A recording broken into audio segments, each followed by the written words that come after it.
Nous sommes ensemble jusqu'à 16h pour votre émission Santé. À mes côtés, toujours bien sûr, le docteur Jimmy Mohamed. Et à présent, nous accueillons avec un grand plaisir par téléphone le docteur Damien Gatinel. Bonjour. Bonjour. J'ai grand plaisir parce qu'on vous a reçu souvent dans cette émission, dans un autre contexte, bien sûr. Vous êtes chirurgien, ophtalmologue et chef de service à la Fondation Rothschild. Alors, avec vous, d'abord, on va parler Covid, évidemment. Est-ce qu'il y a des signes, tout simplement, des symptômes ophtalmologiques de cette infection ?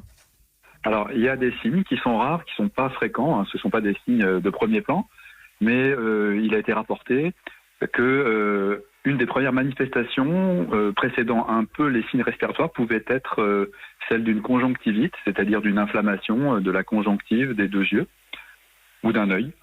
Et ça a été rapporté, publié. On a fait dans certaines études des prélèvements locaux qui ont retrouvé par étude PCR la présence de virus donc dans les sécrétions conjonctivales, dans les larmes. Donc l'œil est potentiellement, il y a un tropisme du Covid pour l'œil.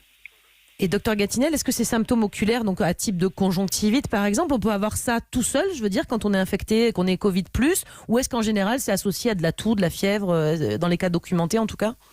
Alors, on ne peut pas être certain, mais dans les cas documentés, c'était en association avec de la toux, des essoufflements, le cortège de symptômes habituels de l'infection Covid.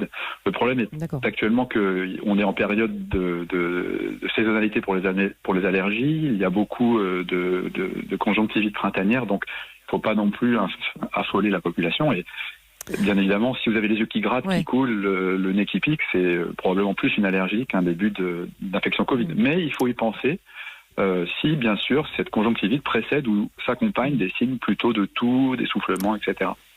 Docteur Jimmy Mohamed.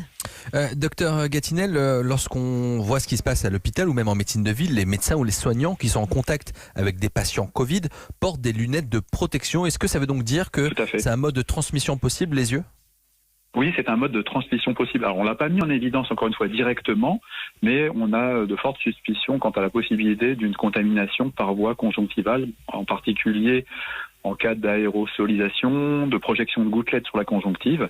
Vous savez, les conjonctives sont en continuité avec les muqueuses nasales, par le canal lacrymonasal, donc on peut très bien imaginer que le virus s'accroche sur des récepteurs de la surface oculaire ou migre par le trajet des larmes dans les fosses nasales et que l'infection débute à ce niveau-là.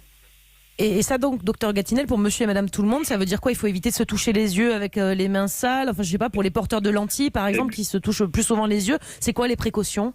Oui, alors les précautions sont bien sûr d'éviter de se toucher le visage, ça on le répète beaucoup, mais ce n'est pas uniquement la bouche et le nez, c'est aussi bien sûr les yeux, et on touche plein de fois son visage dans la journée. Les gens se frottent les yeux, on en avait parlé d'ailleurs dans un autre contexte. Et bien sûr, ces manœuvres il ne faut pas le faire aussi. Ouais. Et dans ce contexte d'infection Covid, il faut encore moins le faire parce que si on a du virus sur les mains et qu'on se touche les yeux, on va potentiellement se contaminer. Alors pour les porteurs de lentilles, c'est un souci parce qu'évidemment, là, on est obligé de se toucher les yeux, on touche sa lentille, puis la lentille va au contact de l'œil. Alors il est recommandé, si on porte des lentilles, soit d'éviter d'emporter temporairement si on n'est pas sûr de pouvoir assurer une hygiène parfaite, soit de bien se laver les mains, puis de manipuler ces lentilles sans toucher autre chose que la lentille, les poser, plutôt utiliser des lentilles jetables que des lentilles stérilisables.